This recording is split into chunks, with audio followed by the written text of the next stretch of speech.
ইতালির রোমে Muslim community সেন্টারে ঈদ পুনর্মিলনী অনুষ্ঠানের আয়োজন করা হয়েছে। এতে ইসলামী মূল্যবোধ ও সংস্কৃতির চর্চা অব্যাহত রাখার আহ্বান জানানো হয় মাদ্রাসার শিক্ষার্থী অভিভাবকদের। ইতালি থেকে আমাদের প্রতিনিধি মিনাজ হোসেনের রিপোর্টে বিস্তারিত।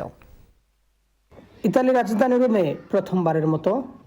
রাজধানী রোমে এই প্রথমবারের মতো মুসলিম কমিউনিটি সেন্টার মসজিদের উদ্যোগে মাদ্রাসা শিক্ষার্থীদের ও তাদের অভিভাবকদের অংশগ্রহণে এক ব্যতিক্রমী ঈদ পুনর্মিলনী অনুষ্ঠানের আয়োজন করা হয়েছে। প্রবাস জীবনে ঈদ উল ফিতরের আনন্দকে আরো প্রাণবন্ত ও অর্থবহ করে তুলতেই এই আয়োজনের উদ্যোগ। এমসিসি মাদ্রাসার চেয়ারম্যান মাওলানা হুমায়ুন রশিদ রাজির সভাপতিত্বে ও শিক্ষক মাওলানা জসিম উদ্দিনের পরিচালনায় অনুষ্ঠানে মাদ্রাসার শিক্ষার্থীরা কুরআন তেলাওয়াত, হামদ, ইসলামী সংগীত এবং সংক্ষিপ্ত বক্তব্য উপস্থাপন করেন। অভিভাবকরাও তাদের অভিজ্ঞতা ভাগাভাগি করেন। বিশেষ করে প্রবাসে ঈদ দিনগুলি কেমন কাটে, পরিবার পরিজন থেকে দূরে থাকার অনুভূতি এবং কমিউনিটির ভূমিকা নিয়ে তারা কথা বলেন।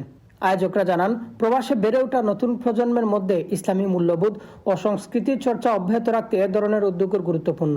পাশাপাশি এটি অভিভাবকদের জন্য পারস্পরিক সম্পর্ক জোরদার এবং একটি ঐক্যবদ্ধ কমিউনিটি গঠনে সহায়ক।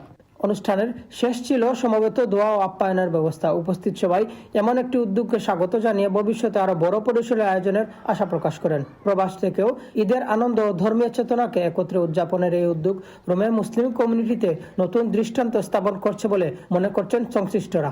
ইতালি থেকে মিনাজ হোসেন, চ্যানেল এস নিউজ।